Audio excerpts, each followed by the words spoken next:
ചുനക്കര തിരുവൈരൂർ ക്ഷേത്രത്തിലെ ഉത്സവത്തിന് സമാപനം. കെട്ടുകാഴ്ച, ആറാട്ട് എന്നിവയോടെയായിരുന്നു 10 നാൾ നീണ്ടുനിന്ന ഉത്സവത്തിന് പരിസമാപ്തിയായത്.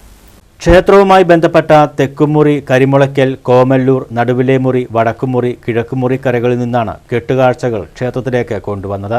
ഞായറാഴ്ച വൈകിട്ട് 3 കെട്ടുത്സവ ഘോഷയാത്രകൾ കരകളിൽ നിന്നും തുടങ്ങി. വാദ്യമേളങ്ങളുടെയും ഗജവീരന്മാരുടെയും അമ്മൻകുടത്തിന്റെയും നിശ്ചല ദൃശ്യങ്ങളുടെ അകമ്പടിയോടെയായിരുന്നു ഘോഷയാത്ര.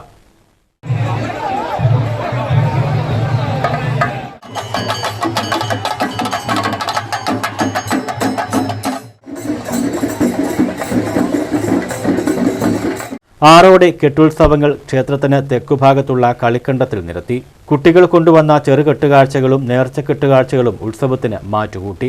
ജീവിത എഴുന്നള്ളിച്ചെത്തി കെട്ടുകാഴ്ചകളെ ക്ഷേത്രത്തിലേക്ക് ആനയിച്ചു. ക്ഷേത്രത്തിന് മുമ്പിലെത്തി മഹാദേവരുടെ അനുഗ്രഹം വാങ്ങിയ ശേഷം കെട്ടുകാഴ്ചകൾ കരകൾക്ക് നിശ്ചയിച്ചിട്ടുള്ള സ്ഥാനങ്ങളിൽ നിരത്തി. തുടർന്ന് കൊടിയിറങ്ങി. ആറാട്ടുപുറപ്പാട്, ആറാട്ടുവരവ്, വലിയ കാണിക്ക എന്നിവയോടെ ഉത്സവം സമാപിച്ചു. News bureau, Charummood.